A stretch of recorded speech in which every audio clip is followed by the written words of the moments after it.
Kalapur India के बीचों बीच बसा एक छोटा सा गांव था। यह गांव फुसफुसाहटों और परछाइयों का गांव था। यहाँ के लोग एक पुरानी हवेली की बातें करते थे, जो गांव के ऊपर पहाड़ी पर बनी हुई थी, खाली और टूटती हुई। वो कहते थे कि यह हवेली भूतिया है। यह हवेली गांव वालों के लिए डर और कौतूहल का विषय थी। कोई भी इसके पास जाने की हिम्मत नहीं करता था, खासकर रात के अंधेरे में। कहते थे कि इस हवेली में बुरी आत्माओं का वास है, जो इसकी टूटती दीवारों में कैद है। आरव सबसे अलग था।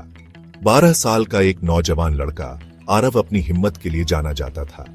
अपनी उम्र के बाकी बच्चों के उलट वो भूतों की कहानियों पर हंसता था। वो भूतों पर विश्वास नहीं करता था। वो सोचता था कि ये बस बच्चों को डराने के लिए कहानियां हैं। एक दिन कुछ बड़े लड़कों ने आरव की हिम्मत आजमाने के लिए उसे उस भूतिया हवेली में रात बिताने की चुनौती दे डाली। वो जानते थे कि आरव चुनौती को नजरअंदाज नहीं कर पाएगा। आरव ने एक आत्मविश्वास भरी मुस्कुराहट के साथ चुनौती स्वीकार कर ली। जैसे ही सूरज डूबने लगा और गांव में लंबी परछाइयां फैलने लगी, आरव ने हवेली की ओर अपना कदम बढ़ाया। पेड़ों के बीच से एक ठंडी हवा चली, जो किसी भूतिया आवाज की तरह फुसफुसा रही थी। वो हवेली के जितना करीब पहुंचता गया, उतनी ही ज्यादा ठंडक महसूस होने लगी।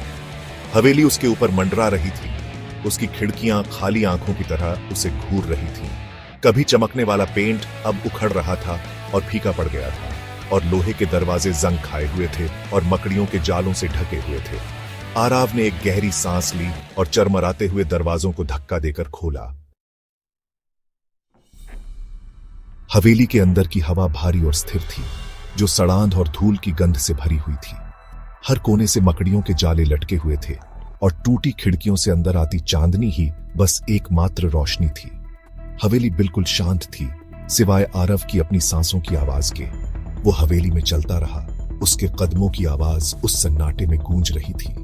उसने पुराने फर्नीचर को सफेद चादरों से ढका हुआ देखा। छत से धूल भरे झूमर लटके हुए थे और दीवारों पर उन लोगों की तस्वीरें थीं जिन्हें वो नहीं पहचानता था। जब वो वहां से गुजरा तो उनकी आंखें मानो उसका पीछा कर रही थीं। भाग 5 अंधेरे में गूंज। जैसे जैसे आरव हवेली में आगे बढ़ता गया, उसे अजीब आवाजें सुनाई देने लगीं। उसने परछाइयों से फुसफुसाहटें सुनी, अपने पीछे पदचापों की आवाज सुनी और हंसी की धीमी गूंज सुनी। वो बता नहीं सकता था कि आवाजें असली थीं या उसकी कल्पना बस उसे धोखा दे रही थी। वो एक बड़े से डाइनिंग हॉल में दाखिल हुआ। कमरे के बीच में एक लंबी खाली मेज रखी हुई थी और उसके चारों ओर कुर्सियां बिखरी हुई थीं, जैसे रहने वाले अभी अभी उठकर गए हों। वो लगभग उनकी बातचीत की गूंज, गिलासों की खनक और चाइना प्लेटों पर चांदी के बर्तनों की खरोंच की आवाज सुन सकता था। आरव एक्सप्लोर करता रहा, हर कमरा पिछले से ज्यादा भयानक। वो एक लंबे से दालान के आखिर में एक कमरे में पहुंचा। दरवाजा ऐसे चरमराकर खुला जैसे उसे अंदर बुला रहा हो।